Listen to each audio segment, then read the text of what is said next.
And good evening, everyone. Welcome back. It's been a while from me for 7 days, so welcome to episode 138 of New York Red Bull Discussion Group, the podcast. I'm Gary Redmond. Greetings and salutations. Good to see you guys again. Well, we're going to talk about a few things before we get going. It was a very busy weekend, of course, at the Cathedral. We're going to talk about the review between the New York Red Bulls and Toronto FC, where the captain goes wild and scores twice, and, of course, get our second win of the year.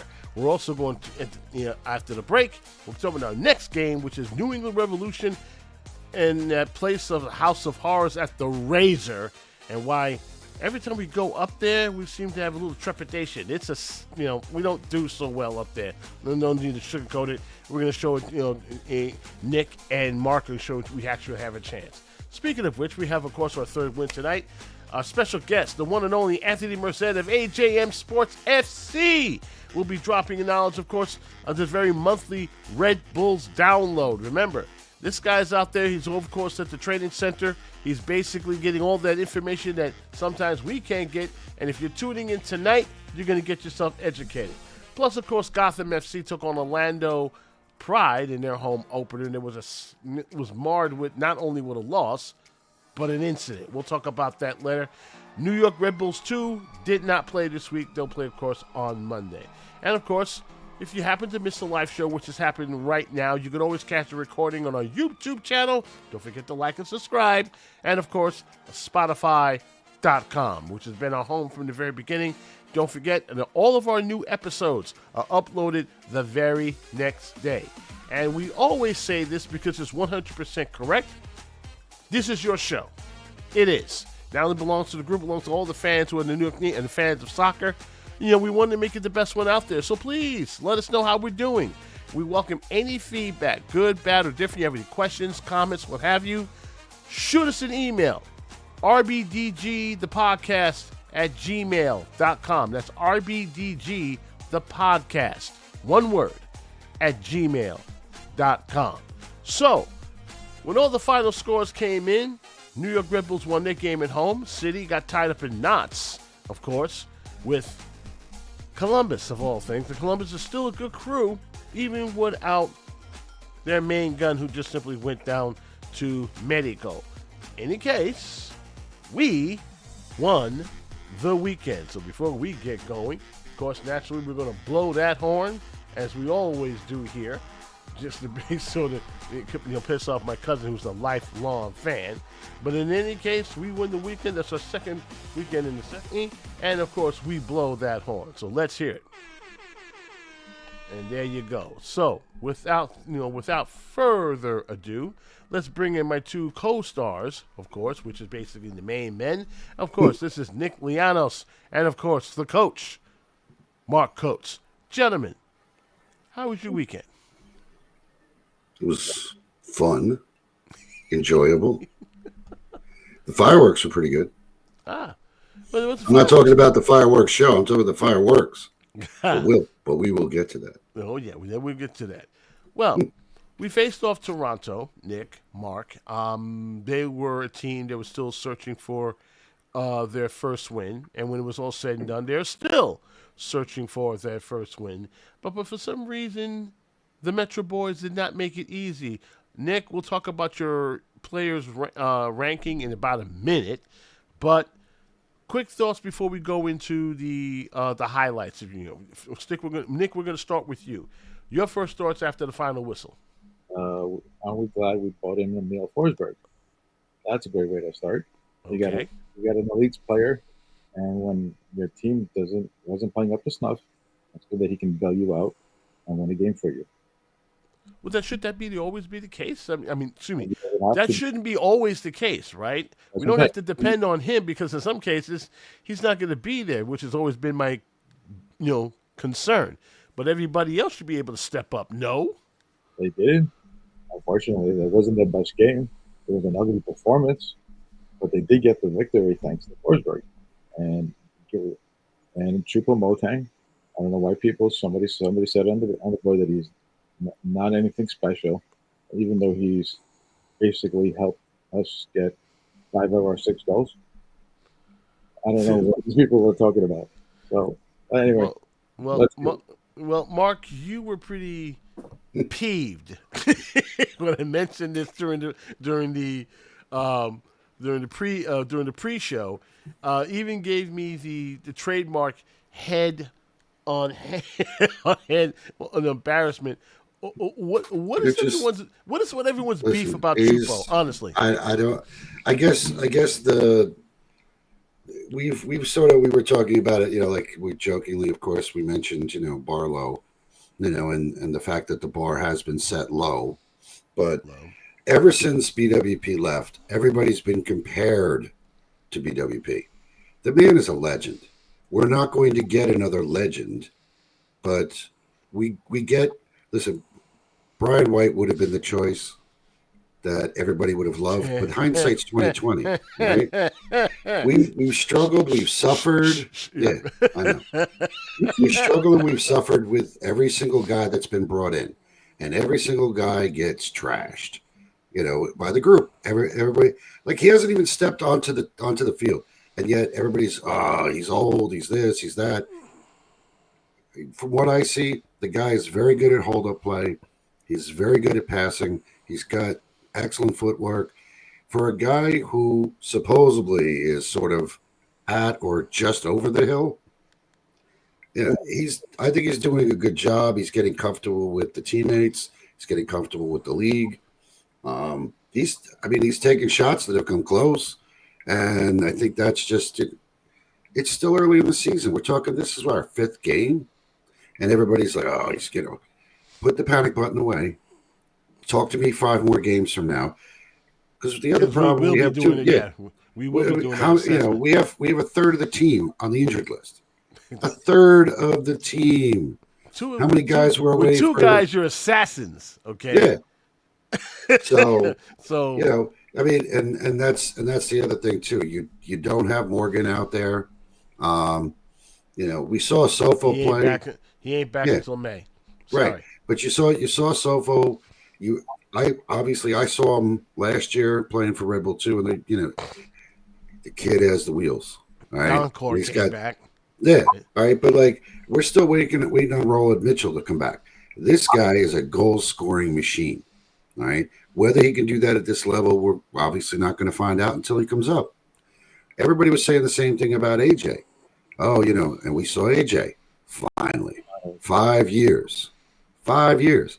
And I joke with him at last year's watch party for the opener because my wife and I were there, and AJ and Curtis Ofori were signing autographs.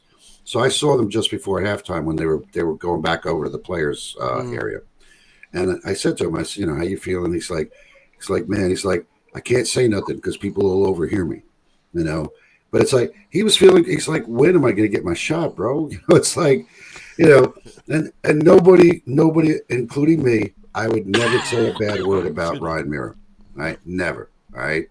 But that was the block in front of AJ, and you're the third guy on the depth chart. When are you going to get your shot? You got to hope one's away on international duty and the other one's injured, so you get the shot. Well. Ryan retired. AJ got his shot. Right. But it's still early. People got to chill out.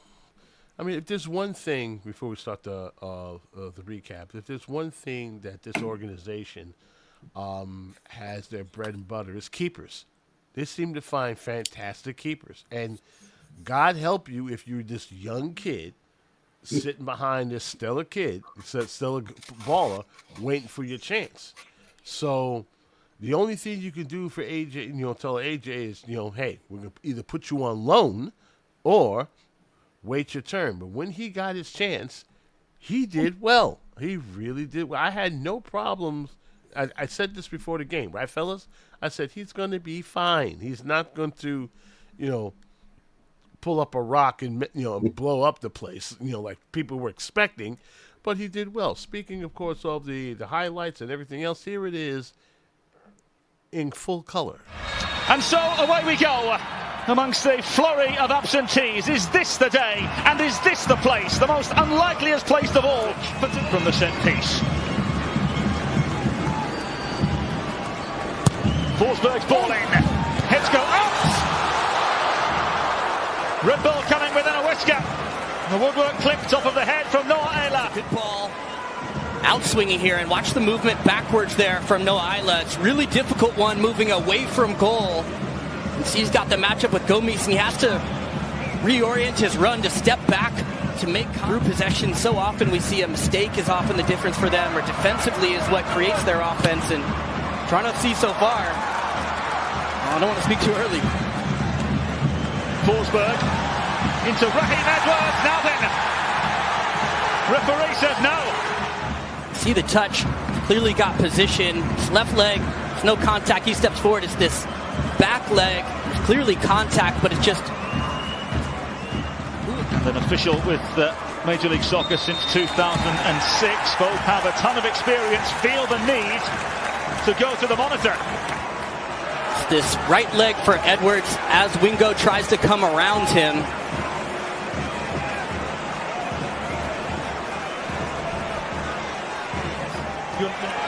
And so the decision is, after review, number 2 Toronto commits a tripping foul inside the penalty area.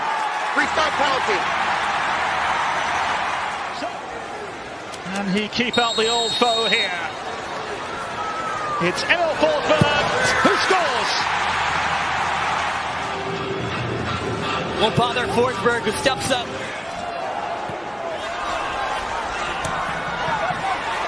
Move it inside. Can Red Bull find a second?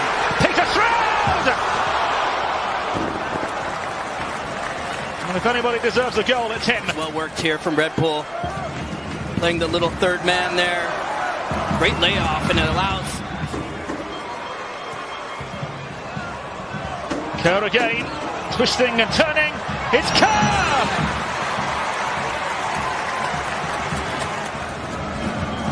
Forsberg offers something here. In swinging ball, Johnson firmly deals with it. Forsberg again. Angled ball in. Very nearly a second goal for Red Bull New York. Johnson's in disbelief, and so are Red Bull at this save. This is a ridiculous save here from Sean Johnson to get low through a crowd, and he does get alongside Orlando City. Well done by Insigne. Here's Derek Etienne inviting ball in. What a ball there from Derek Etienne Jr., the former Red Bull. Plays it in perfectly with the left foot, and DeAndre Kerr scored a header last week against Chicago. There's Goma again. Comes up for Edelman. Choupo-Moting. Carpaccio. Forsberg!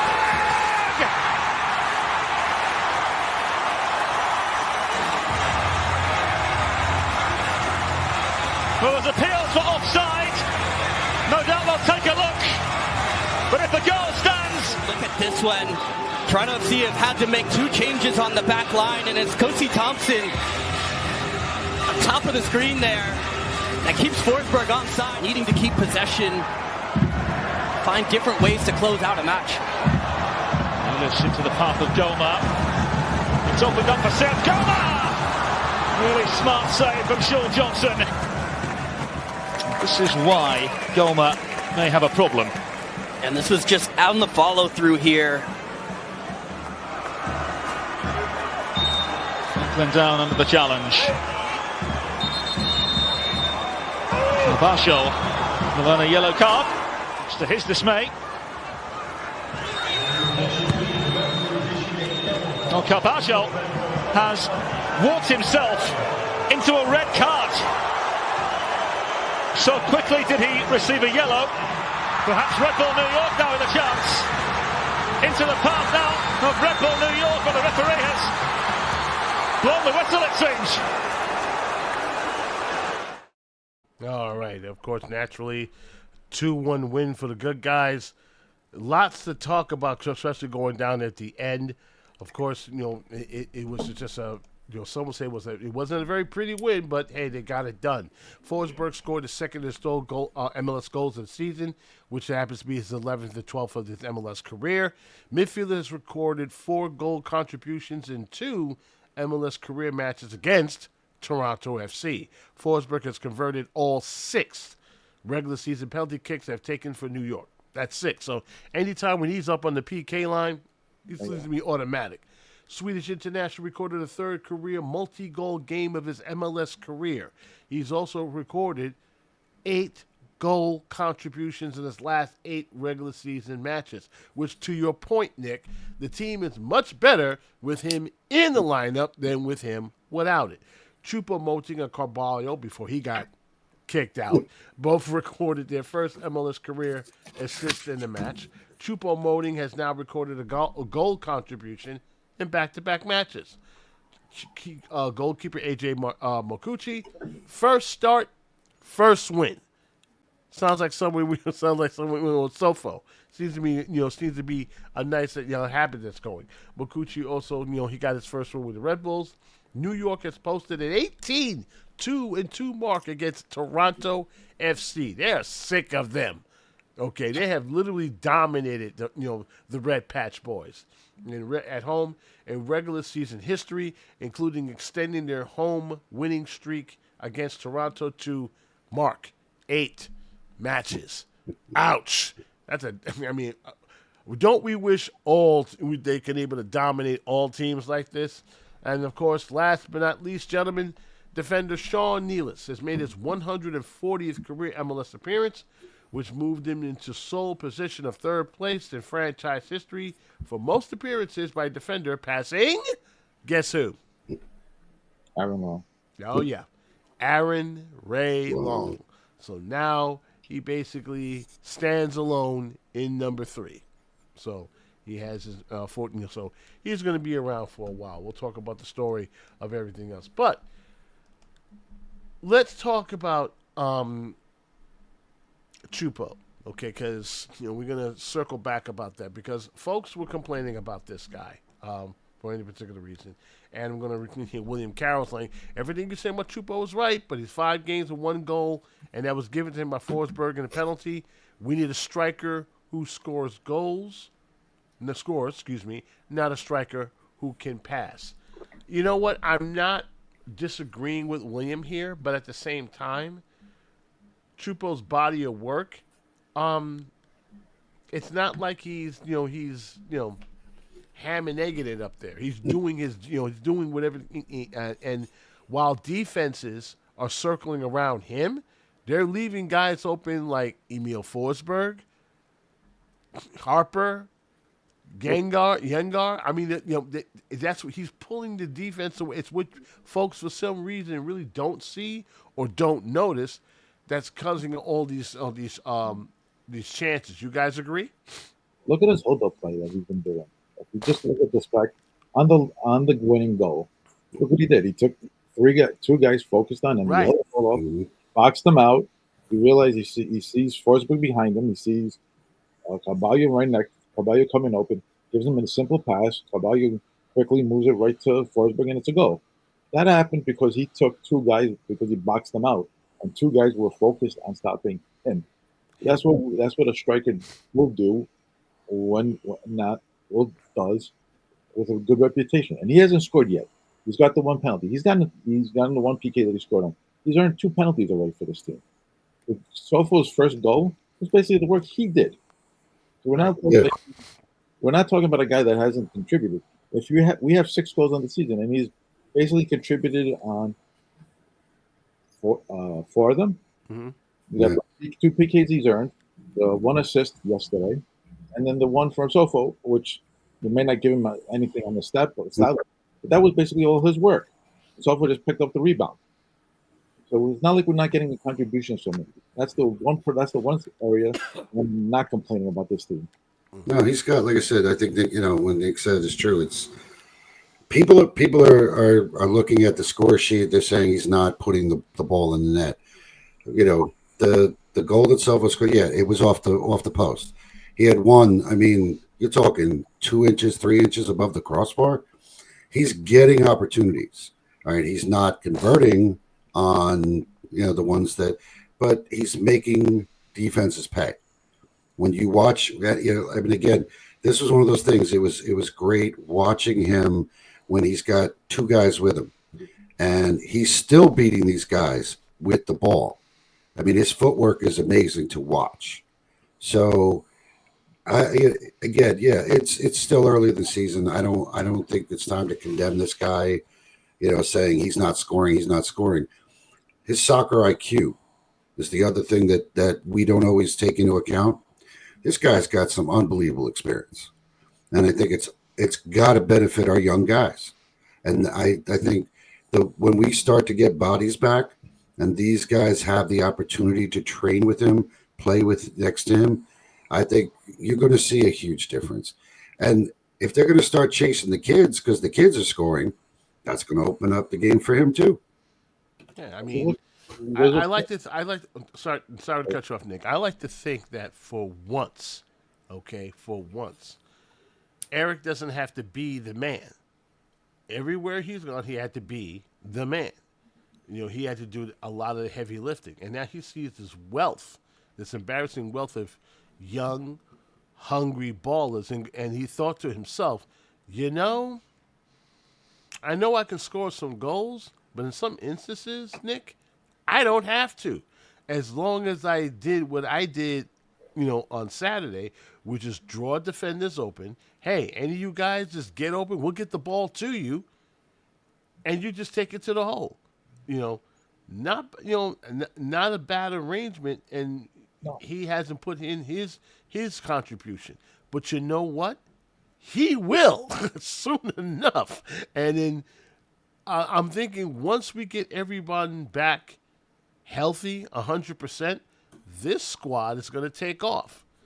And this is probably the reason why Schwartz was very happy with many of the players that came in, including Chupo, because now you have that dynamic that you didn't have. Remember where every time the ball went into the forward position, it seemed to disappear like a black hole, and no one's going to move the ball? I mean, chances were far and few in between. Now they're creating chances all the time. It seems to me that they're very much of a threat. Okay, I admit, yes, Chupo's a striker. Strikers are supposed to score. And I'm not disagreeing with Liam. Not one bit.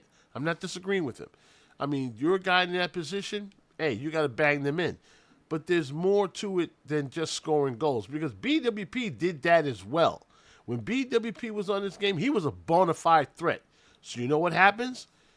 Anytime when he had the ball, Nick, Mark, what happened? You had an extra defender. You had an extra guy guarding him. That leaves somebody open waiting for the pass. Waiting for him to take that, take that pass and do what he got to do. And that's what's been happening the last couple of games. When you have somebody who's been a threat, maybe slower on the ball, but a threat, you're going to drag some guys, you're going to drag some guys with you. And hopefully you're hoping that while you're holding up the ball, while you're doing the hold-up play, the other forwards and midfielders pretty much, read the room and do what they got to do. You agree? I just look at the play that look at the last game. When if you go back and look at it, there was a play by Edelman when he got Chupo on the left hand side on space, and he gave it to Chupo. Chupo got two defenders to him. He went to cut inside. He saw that he couldn't beat the two of them, and he saw Stroud coming in, and he threw right to Stroud, who had a great look on the ball. That's because he's still taking two people with him. Toronto was focused on not letting Chupo beat them. We didn't stop Emil, which helped us out immensely, but they were focused on making sure Chupo does not beat them, and they hope the other guys would clean up everybody else. Unfortunately, they didn't. But Chupo was their main person. They kept getting two people on him, and he kept drawing the two people. You see it on the outside on the left. You saw it, and especially in the middle. You saw two people marking him. But we had chances. Stroud had a good chance, but Wiki Carmona had a good chance too. Through Chupo that he was doing. So it's not like he's not contributing. He is contributing. It's not always reflecting on the stallion because we're missing a little bit. Yeah, we're missing some key guys. A couple better finishes, and we get stats are much better. The ball you were talking about that he sent into Stroud, I groaned when he missed that shot. I was like, oh man, And I mean, you said the bad word, Wiki. I love this guy since he joined this team, and I was glad that he got some time last year. But he is just, I know he was injured in preseason, but he's not making the most of his opportunity right now. I mean, we have enough guys out that he should be shining right now. And oh no, I think I've been replaced. She's not going to stalk me anymore. She's going to stalk Chupo. But yeah, it was terrible. You know, I mean, I think overall we saw a decent performance from a very depleted team on Saturday. We had the discussion about the Carballo incident prior to. Listen, it was today's the boy's birthday, by the way. They turned 17. I brought all four of us. Yeah, all four of us went to the game. I got upgraded, and we were in 125. It's very nice. So thank you to my rep.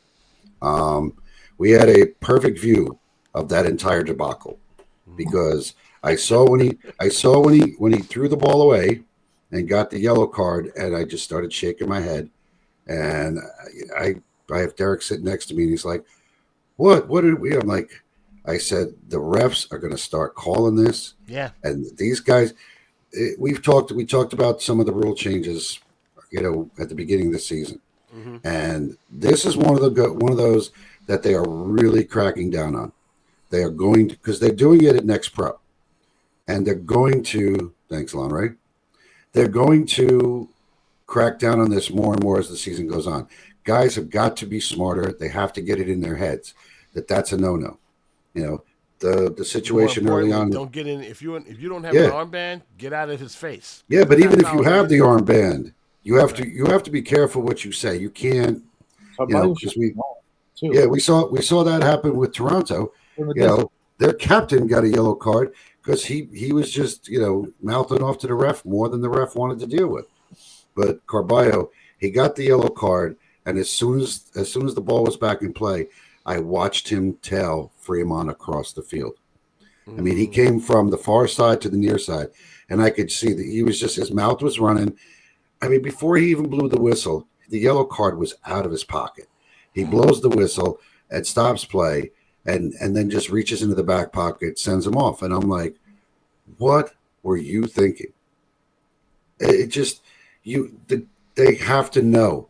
That can't make the coaching staff happy. Like, look, man, you're needed, and you do this. Yeah, you know, and you do this. The icing on the cake, unfortunately, was seeing. You know, we saw Goma get hurt. You know, he got taken down. Now, you know, it didn't look like it was a foul when he got taken down. I think it was, you know, a legit, you know, situation. The two of them end up plowing into each other, you know, but you could see he was, you know, obviously he was not happy getting up off the ground. And then he gets back over to our side of the field, and that was it. He let, you know, you don't want to see him come out, and especially when we're already down a man. So, you know, that was sort of a little tough, you know, watching that. I mean, we've seen him get injured too many times. You got to wonder, all right, when do we give up on this kid? Well, he got up on his own power, which is good, and he was walking around quite gingerly a little bit. But I haven't heard any reports whether he was injured fully or anything else. We'll ask, of course, on Thursday during the media availability. But I think it's going to be okay. I spoke to him after the game, you know, offering, of course, my concern, saying, look, man, I don't need you getting trucked out there. We need you. I mean, we don't need you back on the damn injury. And we had we shared a good laugh. It was like, I don't need you back on there, but come on, man. Got to be a little bit more durable than that. But he understands. He understands how frustrated, you know, he's frustrated. He wants to be out there. He wants to shine and everything. And I'm not ready to give up on him. I'm not ready to give up on him.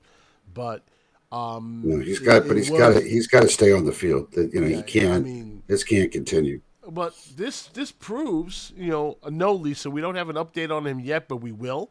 So as they say, watch this space because it's not going to be me. It's going to probably be Anthony, who's going to probably get the info and give it out there to the group. So, speaking of which, we have reached, of course, the halftime. And, of course, we have Anthony on standby to call with his, of course, Red Bull download. And, of course, to come, the wonderful saga of our misadventures at the Razor, and why Nick is about to explain the House of Horrors that is Gillette Stadium. If you see the disgust on his face, you probably know anyone who's been a supporter on this team for this long. Okay, 30 years and counting. Know full well we don't do so hot up there, and you'll find out why. But first, Week 5 of Major League Soccer. Here's the final scores, and of course, the next game thread announcement.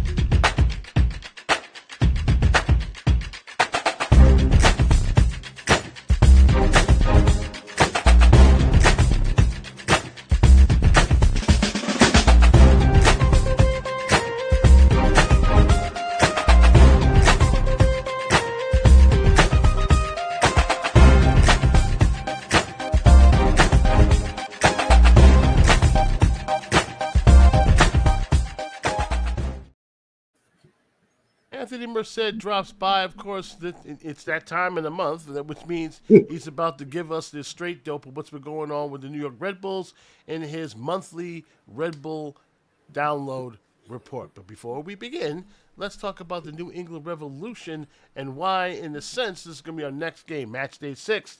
Of course, head-to-head. This is a long time. 37, 42, and 20 at Foxborough. 8 wins. That's it. 8 wins, 30 losses, 10 draws. 85th regular season in and 99th overall. Their last win against New England, it was a 1-0 win on April 2nd, 2022. It was an own goal that gave us that win. It was just, it was one of those games we go, ooh, wait a minute, how the hell did that happen? But hey, 3 points to us. Does anybody know? Does anybody know who the guy was that put the ball in the box for that own goal? I was about to mention that, but I'll let you have the fun. Anybody? I was Mr. Fletcher. Nick, what was it? Fletcher. Yeah, Ashley Fletcher. That's right. the lone waste of what was he from England? I forget where he came from. Yeah. Yeah, he actually scored a game winner, I think, against Manchester United years before in the Carabao Cup for Watford. Well, I already said that was. No, he didn't do anything for us. That was one of the most. He got a yellow card for diving. Right. And he was complaining that, and it was like the ref told him to get up. He started whining. The ref just gave him a card. Well, okay. All right, Nick, tell us the sad tale of woe that is our doings up in the Razor. Why every time we go up the. Sorry, I don't have the. We didn't get the soap opera sad soap opera music, but that would have been very fitting for your wonderful. But go ahead, man. But first of all, what's going on up in New England? I mean, they're not the powerhouse they used to be. New England has fallen apart. The fans have basically had enough of Caleb Porter. They basically want him gone. They've seen him come in, taking over for Bruce Arena, and the team went from finishing 5th place down to 9th place, and now finished in 13th place last year with 31 points. They were a disaster last year. They gave up 75 goals in 34 games last year, scoring 37. Define gave up, because it seems like to me they just told the goalkeeper, just have a seat. We'll just figure things out. 18 players were brought in this year. 19 players were shipped out. The list is too long to go through everybody. They made a 9-player trade with San Jose just to swap buys because Bruce Arena wanted those guys at San Jose. They just took some guys off San Jose, basically MLS lifers that basically don't do much. To me that they wanted to get out of New England and join Bruce because they figured if anything else, that's pretty much it. I'm not staying in this dumpster fire. And the 2 big moves were bringing in Campagna from Inter Miami. They spent $3 million on Anthony, him. this was the guy I wanted for the Red Bulls to sign. And he's injured. This was the guy. And he's injured. It's the turf. You honestly think he's going to be... Okay, never mind. I'll get off my soapbox now. Put a leg muscle against in game 3. They played 2 games for them. They wasn't doing anything. They scored 0 goals on the year. The one goal that they didn't have credit for a goal was an own goal. It's a train wreck. The other big addition that was from Boca Juniors, Luis Langoni, was for $7 million. They bought him for Boca Juniors on an under 22 contract. The rest of these guys that they brought in, they spent $2 million on from Alsan Youssef from Belgium, another $2 million on Mohamedou Orfan to shore up the defense. Brian Sabalo they brought from Brazil for another $2 million. Another guy to bring in to help the defense. This is looks like he's going full force to shore up the defense first, and hopefully Campagna, Lagoni, and Gill find chemistry. Yeah, come around and get chemistry. Orcus, Gill is still there. That's their captain. And until Thomas Tankale comes back, and he's also injured from going out of knee last year. The guys they gave up they gave up the best prospect, Amir Barkatovic, went to PSV last year. Why? I still don't know that move, but that makes no sense for them. They let the other 2 DPs, Baroni, go to Montreal for nothing. Nacho went to Greece. He just let him go. They said enough with him. They just let him walk. They just let him walk. And the other guys were the old legends that were on the team. Bobby Wood, MLS lifer, gone without a team. McNamara, gone without a team. Tim Parker was on the team at the end of the year, but he's playing for us this year. So, and Emmanuel Boateng, who's always been a pain in our side, went to San Diego for like $200,000 for them. But this is a train wreck. This is it's a train wreck on the field. It's a train wreck off the field because the fans had enough of this team because they're not scoring. They're free falling backwards. They still haven't gotten anywhere close to getting the stadium that they've been promised for the last 26 years. Let's talk about that for 1 second. The last I've heard about this was it's up in the air because the place where they want to build it at, some folks don't want that stadium there. They voted it down. Yeah, they voted it down. Okay. They voted it down. Yeah. So they basically told that neighborhood, that whole neighborhood, which basically was a neighborhood full of NIMBYs, told the revolution get lost. To be fair, okay. It was a neighborhood in Rhode Island, right across the river. Right. They said no. I mean, will of the voters. You know, sometimes we use the term NIMBY in a negative sense, but like they don't want it. I mean, if they don't want it, New York. If you knew how many times those guys killed things here in New York City, it make you want to shake your head why we can't have nice things. But now they're trying around the harbor side, hopefully with the casino. The casino is the hook. You know, they're trying to say, okay, well, if you don't want the soccer stadium, hey, you can just come by and gamble. No, so so there you go. They're begging for a soccer stadium. They haven't got anything. These fans have had enough. Playing it's a miserable ride to go to Foxborough. There's no mass transit system to get you there. So you have to, if you're living in Boston, it's a 40-minute drive. Uber doesn't count. Uber doesn't count. A lot of folks have not gone to Gillette Stadium, which is unless you're taking a 5-hour bus ride to get up there. When I say there is nothing out there, it's basically a stadium in the middle of the woods. So to keep there's a people, strip mall.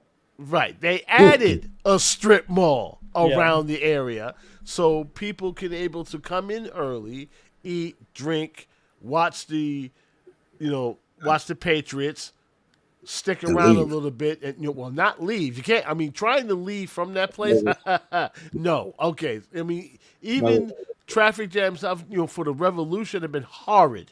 So they built this thing around a shopping mall and everything. People to stick around a little bit so they can able to wait the traffic out. At the end of the day, it's in the middle of nowhere. I mean, I kind of shake my head anytime I have an assignment out there, and I go, "Oh my God."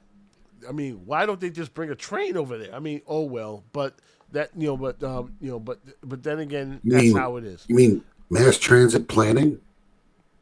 Yeah, Yeah. I mean, Yeah, it just like- goes to show you that if they were smart, they would actually have a subway or a train or even a commuter rail. But believe it or not, if you walk 15 miles southwest, you can get to the Amtrak route. Walk 15 train. miles. Walk Yeah. 15 miles. I mean, Freelander told me, "Say, hey man, you walk 15 miles, you go to the Amtrak train station." Dude, I'm not walking 15 Well, miles. But That that's- walk I'm not is doing what that. keeps Yeah. Gary young. But that's I that's mean- becoming a problem throughout the United States with some of these stadiums. When you look at where they built the Hard Rock in Miami, it's actually in Fort Lauderdale. It's not in Miami. So like, and of course, my wife, I'm going to say Commanders because I'm not allowed to use the other word. But when they built FedEx Field, which is now whatever it is field, I don't know, they changed the name of it. Prince It's George's built. County. It's built right next to the loop. The Capitol Belt. But there are like no other real roads to get in there, and it's a mile walk to the train station, and the trains don't run after 11 p.m. or something. But they have like a couple trains that run late on game nights, but like normally they don't run that late. Now they're talking about they want to move it back, into DC. They want to knock down RFK and build a new stadium where RFK is, But and you're move still them gonna have back the within same- DC. But you're still going to have the same problems. If a game, Right. God There's forbid, no goes after train. 10. Yeah. Right. Yeah. I mean, What are you going to do? I was stuck there. Okay, Giants versus Redskins at Yeah. old RFK, Yeah. and no one told us. Okay, that Yeah, if you the don't train leave stop- by if you don't TikTok.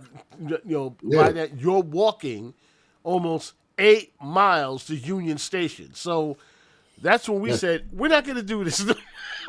Don't do this no more. But it's a common thing where people think that building a soccer specific stadium is easy, but not. Okay, cities are going to have theirs supposedly online in about 2 years. Okay, and when it's all said and done, New England is going to be the last of the original 10 not to have their own stadium. Well, So you have to put an I mean, asterisk next to that comment because Chicago did get a soccer specific stadium. They're just not playing in it anymore. no, because it was They too went far. back to Soldier. Right. Because that's Have yeah, you they been built to that in the Bridgeview suburb. lately? I couldn't find it on a map. That's the problem everybody had. Like where? Who? What, like you build it so far outside of the actual metro city area. Yeah. Yeah, that was the thing. The Bill State Right. in the middle of nowhere. That was back. Listen, That was back in the MetLife MLS is at least 1.0. within. You can see the Empire State Building from MetLife. All right, they did put the train station in, and they run a train to it now. But that was built in 1976. So They this didn't is a bit of a plan. pendulum. So it goes back and forth, right? People want stadiums in cities, but they hate living next to stadiums for obvious reasons. Then they build them in the suburbs because they go, well, if we put them in the middle of nowhere, then people can travel to them, whatever, and it'll be fine. Then they say it's too far away. And it's this pendulum that swings back and forth. Now, what's happening with NYCFC in particular is it's not just that they're building their stadium next to Citi Field. There's a whole redesign of the entire area that is supposed to make it essentially an entertainment district. But the political issue that goes around that is you've got a lot of people in New York that are like, hey, we can't find housing. And now you're taking a lot of this space for, casinos, hotels, whatever. It's a give and take, and it's a very frustrating back and forth. But fans deal with it. A lot of fans that go to stadiums don't live near them. I grew up near Yankee Stadium, so I can tell you what it's like after a Yankee game. But it ain't pretty. But that's one of the reasons why people don't want them in their backyards. Yeah. Well, we were 2 blocks away from Yankee Stadium when I was little, so we walked home. It wasn't Did you a go problem. to pinstripe lanes all the time? No, I was little. I'm talking like I was under 10 when we moved out of New York, but we used to walk. Day games were great. You know, walk the 2 blocks down. Night games were we got adventurous. Yeah. Well, mom and dad didn't let us go out at that age at night. Okay. We had to have an adult. I mean, You know, night games but were even adventurous. still, like if we went to a night game, you know, it was with my dad and uncle, somebody, you know, and then we all walked back. But literally, it was 2 blocks from where we lived. You know, so traffic wasn't an issue. Now Now imagine living- hopping on the D or the 4. Now imagine living out here, having to go across the George Washington Bridge and trying to get into the parking garage. Now I will say, I'll bring it back to our place. It took me 15 minutes to move 1 car length on Saturday. 15 minutes, but then it took 11 minutes to get out. So I don't know what the holdup was, but suddenly we just it was like the seas parted, and we were on our way. So staying for the fireworks, to be out of the parking lot in under half an hour was great. So, you know, everybody has their challenges. So we were talking about, you know, like, I mean, obviously Politics. they Politics, Lisa, they politics. they have None listen, of that was right, by the way. Just saying, none of that Lisa said was right. when Let's you know swing- when Nick was talking about, like, you know, who they've brought in and who they don't have. I mean, you look at some of the names of the guys they brought in. But the question, like Campagna, yeah, but he's not playing. All right, they haven't scored their own goal. All right, New York City helped them out and gave them a goal, but it still didn't help because they lost the game 2-1. These guys, they're going nowhere. They're in rough shape. Yeah, Yeah, they're in very, very rough shape at the moment. There was Yet- a lot of questions. and A lot of questions yet, were brought and out. Yet, Yeah. I got Well- this very itchy feeling in the back of my head. Yeah, but you said that last week when you Like, said this was a and trap yet- game. And I was going yet, to say the same thing. Yeah. and yet, Well, every we'll see. time, We'll see. every Look, time we go think- up there, I know, it can I'm be eating an L on the way, on the way back. So I basically, what think you're saying, this Nick, is Mark, this is we have this a is chance. different. Yeah. No, Well, I think these guys we know are in for a free fact- fall. We know for a fact that the players don't like the turf. I mean, Gary, you and I were there. I don't remember if it was on or off the record. I mean, it's not so major that I can't say it. But Emil Forsberg said, you know, oh, I feel great. Don't really like the idea of playing on turf next week, but it's good. You know, whatever. Nobody does. Nobody likes playing up there. Like, they don't like the field. I don't think it's nobody likes playing on turf. That's pretty much universal. Some turf fields are better than others. That turf one is one of the field- worst. That turf field is like a carpet on concrete. Let me be also be very clear. It's one of the worst in the East Coast, because there are a lot of people that have complained for years about Portland Stadium and how bad that one is. But Red Bulls do not have to travel out there very often. No, I mean, I've been on that field, okay, just to see it myself. And guys, that turf didn't give. So it's bouncing a basketball. Right. It's pretty much it. So we'll talk about we'll talk about predictions in about a bit. But first, let's circle things back to the Red Bulls. You and I, Anthony, we've been talking about how the team was doing within the last 5 games. Sandro, of course, is buoyed that despite the fact that we didn't get a lot of wins, the folks should be 5-0, but not. They're dealing with injuries. They're dealing with injuries. They're circling guys in and out, and yet they got only 1 loss. How should the fans be? How should the fans feel about this team so far? I mean, it's still early, but I mean, they're not. They're not going. Should they be concerned that they're not in gangbusters right now? I mean, they're, what is it? 4 points out of second place, 5 points out of first place. I mean, keep going. I don't know. Like, I mean, look, early in the season, both New York teams tend to play more games on the road than at home for obvious reasons. That it's ridiculously cold up here. I mean, look, there are, this team has only allowed more than 1 goal in a game once this season. That was the Orlando game. And we saw how mad Sandro was about that. You and I were in the room. That's probably the maddest we've seen him. Oh, yeah. He was not having it. This game, I get so there's a bit of a football misunderstanding that happens here. which Football is misunderstanding. you see a game and you go, well, you're not making a lot of chances. That means you're playing poorly.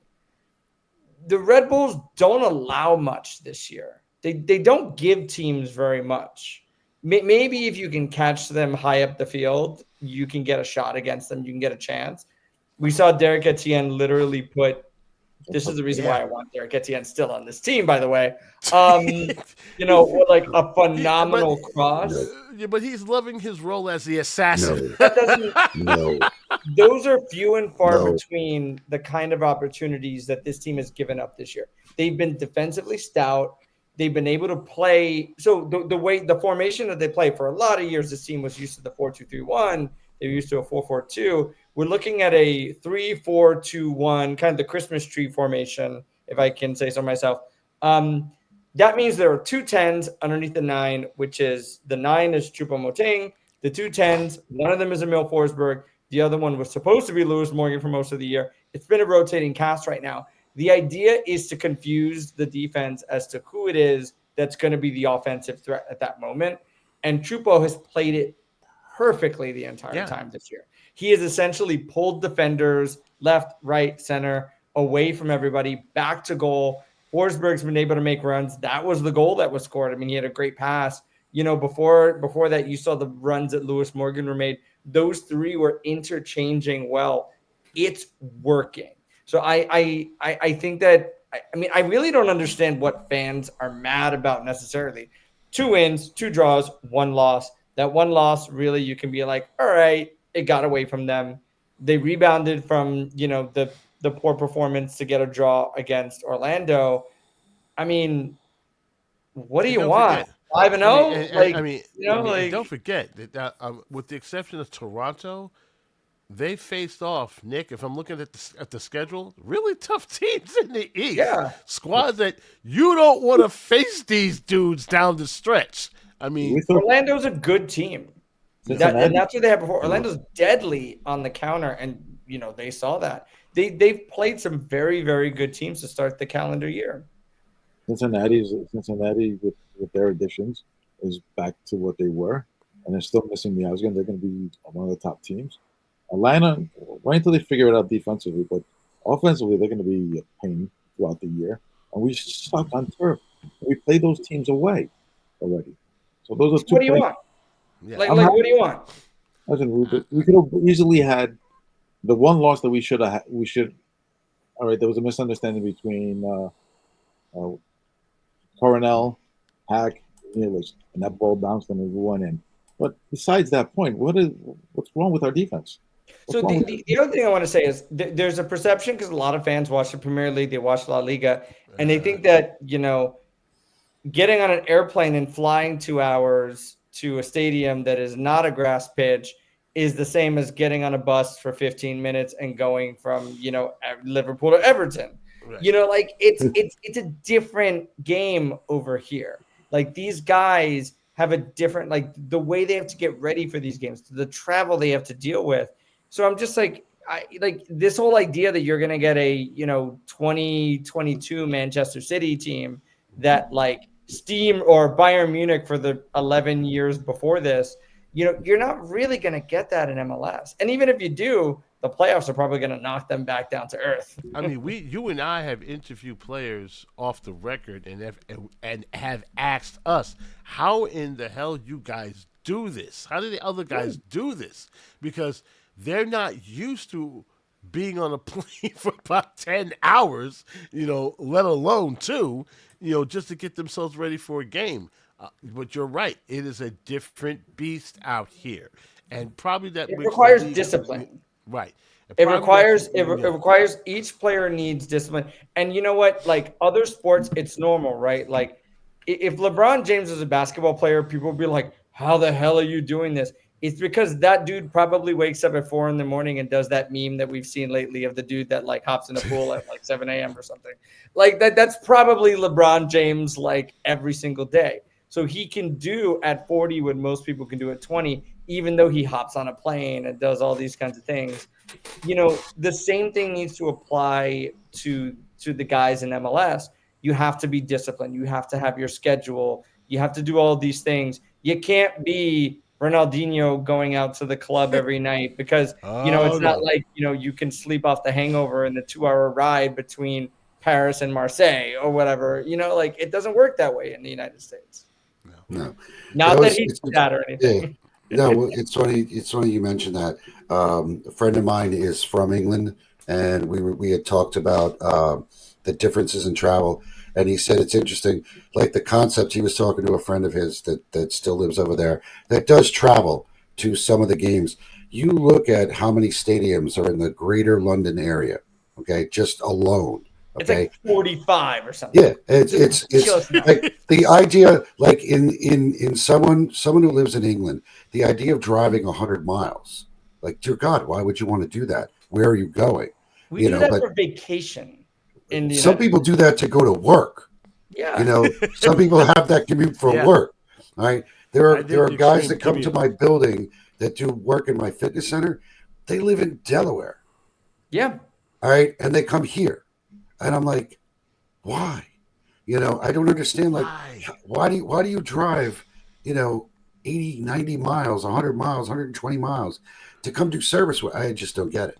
But that's one of those things that when we look at, like even like I just popped over while we were talking. Nashville is the only one of the teams we've played so far that's above us on the table. Okay. Orlando's in 9th, Cincinnati's in 10th, Atlanta's in 12th. New England's 13th, Toronto's 14th. Like, it is still early in the season. Yeah, you don't look at it. And our fans get crazy. Like, we beat Nashville 2-0. And yet that's the only loss they have all year. There's an old baseball saying I remember. I remember this interview sometime in the late 90s. Joe Torre had said, I don't look at the standings until July 1st. He goes, I look at our record, and then I don't look at how far or we are until then. Yeah. I mean, to be honest, until this conversation here, I haven't even looked at the standings yet because I know the Red Bulls. That was my first peak, so. Yeah, literally, like you think about it. We just started. Yeah. You look at it now. What does it really matter? Because, like, how many years have we seen teams start hot and then end up in last place?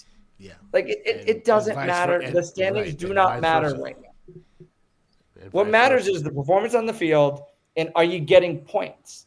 And the truth is, they've only not gotten points once. So it's pretty damn good after 5 weeks. Yeah. And with all the bodies we have that are not playing, that's and again, that's the hardest thing for some of us to really remember is how many guys are not putting on shorts and but also the bench on Saturday.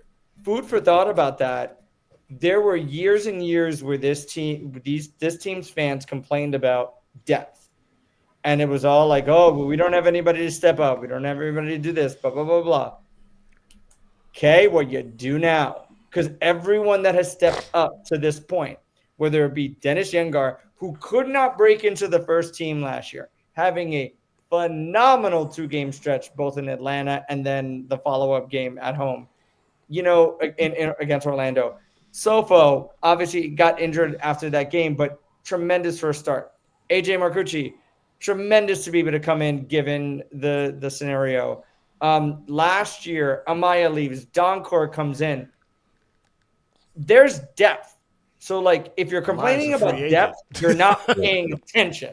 Stroud. Yeah. I mean, it's because I didn't attend as many of the Red Bull 2 games last year towards the second half of the season, but the previous year and the first half of last season, I loved watching these kids go out.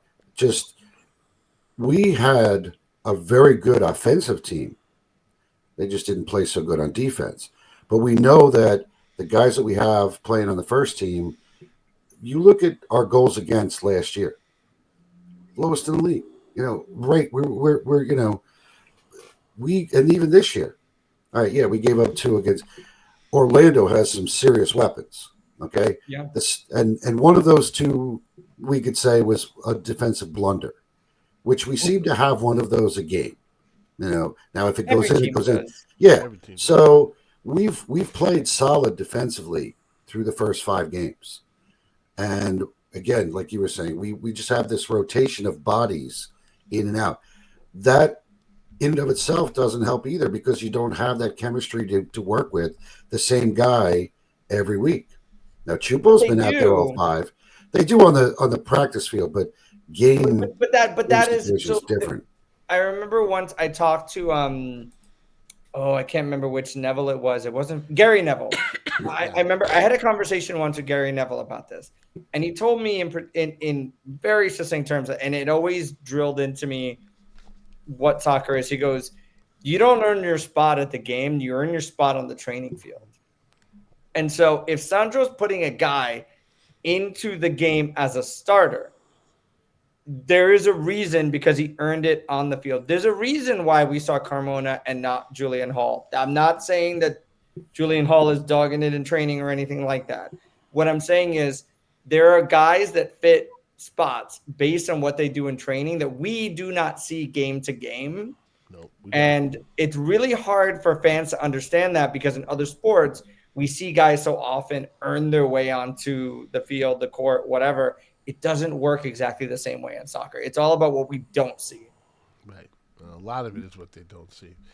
Let's talk about, of course, Gotham, which I was there on Sunday, and it was their home opener, and it did not go so well. Real with the own goal, 2 minutes in.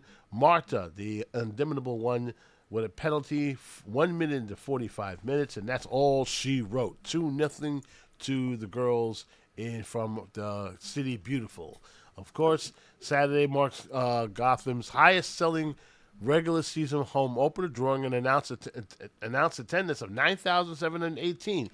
It was a very electric atmosphere until the 70th minute. Then everybody decided to go home. The loss, of course, puts them in ninth place for the very young NSL Saints, so don't worry about that. They've only played 2 games. I don't think the Gotham folks are actually worried about that. Gotham in the game, fellas, outshot Orlando Pride 15-6. Finished with a higher expected goals total of 107 and 102. I don't like that stat. I like actual goals, not expected goals. Forward, Kaya Harper. She made her professional and club debut. She entered as a substitute in the 75th minute. Defender Lily Real, up until the own goal, she earned her first professional start and led all players with 9 duels, 5 tackles. Midfielder Jalen Howard recorded a 5 shot attempts, which is the team high, which was the most in any Gotham player in his match in season. And Neely Martiner, the midfielder, surpassed 5,000 regular season minutes played in the NWSL, now totaling 5,036 after Saturday's match. Plenty of work for them to do, Anthony, but from what I saw, they're still working on getting what's-her-name back. She's really touching goals, and they're not really in a rush to bring her. But I think this is going to be a different team. Lavelle. This is going to be a very different team with her on the pitch because I felt that through all the chances going into the second half, there was. You ever see that cartoon when you have a dotted outline of an individual somewhere on the pitch? That was Lavelle. She would be there at that. At some. Of those plays that happened right in front of the net, and it just did not happen because they did not have that person. But they have a lot of young guys, a lot of young girls. They're stepping up. It seems that every person on the pitch did exactly that. They just did not have enough, and of course that one error was just simply too much to bear. Of course, their next game is with Houston on the road, so that much is that for them. So let's talk about predictions. Now, you said that there is a chance, gentlemen. We don't do so hot on over in Foxborough, but then again, we're facing a team that absolutely stinks on ice, according to you. But this is the reason why we call this the most dangerous segment of our show, which is the predictions. Okay, Nick, what's yours? Oh, I hate this place. I've been there too many times. I hate it some more. I'll go with a 1-0 victory for us. 1-0? 1-0. I think they've cleaned up their defense a little bit with all these new additions. That seems to have gelled better than their offense. I looked at their stat line from shots on target through the first 4 games, only 5. They can't score. Look, this team is not going to score. So if we're going to, I think we'll win this game 1-0 because it's a house of horror and we just stink on turf. All right, Mark, your final score. I'm going to say 2-0. 2-0. I think we get 2, and I think we go up there and yes, defensively they look like they're starting to come around, but starting, and I think we find we find a way, and I don't think that they're going to figure out how to beat us, and I think it's time. We've got to turn it around and win more of these games. We've got 2 haven't had a very good, decent win since June, about 5 years ago. Anthony, you and I have been to many of these games up in Foxborough. We've seen many good teams go up there only to get their rears kicked in. Somehow, I don't think this is going to be one of those matches. My prediction is going to be 1-1 when it's all said and done. We're getting out of there with a point. The reason why I say this, Anthony, is that I don't trust the team up in New England. They do well up there, and somehow, some way, they bottle it. It's just crazy up there. Just when every time we face New England, it's a rivalry game for them. It's a rivalry game for us. Don't get it twisted. They're going to step up and make sure that line of misery that we had up there will be able to continue. Your thoughts, since you have the final word, sir. Yeah, I see this as a 1-0 win. I think that defensively they can hold the line against a very, toothless offense as we've seen this year. But I also think it's going to be hard to score up there because it always is. It's always hard to. It's crazy. Every time when they hear New England have one of these rough patches where they have a hard time scoring, somehow they do. Right. Yeah. somehow they do. So it's just like some kid we've never heard of gets a hat trick or something. Yeah. Right. Where some scrub becomes a superhero, and that's about it. And it continues their legend of how New York got defeated once again. Please, some guy named Charlie Davies scores some goals and ends up getting a job at CBS or something. Some guy by the name of Taylor Twelve goes on a tear and scores 3 drops 4 on us, and now of course he's one of the premier analysts on Apple TV. Yeah. That's why they give us a mute button. Some headaches. Yeah, that's why they give you a mute button so you don't have to listen to either of them. Oh, he's fine. I've talked. No, I hit the mute button. What are you doing? Dude, huh? Yeah, exactly. That's why I listen to Red Bull Radio. Well, when I go up there, I bump into the guy. What do you want? But there you go. Taylor is fine. Taylor Truman's a good guy. He's a good guy. Believe it or not, good player too. Out of all the guys all the old players that played hating us, he's one of the few players that wants the Red Bulls to succeed. Honestly. Well, because he knows it's good for the league. Yeah, honestly. I mean, when you look at it from an outsider, you think he's happy talking about Miami all the damn time? No, nobody wants to talk about them. Everybody's sick and tired of talking about them. I'm tired of listening. Nobody is talking about them anymore. Good. Did you see the prices for the CONCACAF Miami LA game? That. Oh, yeah. Okay, it's a good thing. I mean, I get paid very well, but I'm not looking to spend my entire paycheck on watching a soccer game. I mean, come on. I mean, that's a little much. LAFC complained about that in the news about the fact that because I was reading something before we came on, talking about how we don't shut down during the international break, but Miami managed to get their game postponed, and LAFC was like, "Hey, how come they get off and we have to play?" Yeah, it's. The league caters to Messi because it's Messi league soccer. He gets everything he wants. Look, LA has had a lot of catering come their way, so I'm not gonna. Yeah, well, what do they call also, themselves? It's worth noting that and I think a lot of people don't realize this. Those ticketing prices, that's a CONCACAF thing. Oh yeah, so that's not much like completely out of the team's control. Completely. Much like a lot of things with the Nations League attendance and they go USC, one thing that has been left out of the U.S. men's national team discussion, because I'm not going to talk about the results, No. is No. that was a doubleheader. And if the doubleheader means Mexico fans get to buy at the same time as everybody else, they buy quick. So they bought those tickets, and they didn't show up until after the first game. It's not like they pulled everybody out to go back in. It was a doubleheader. You were there.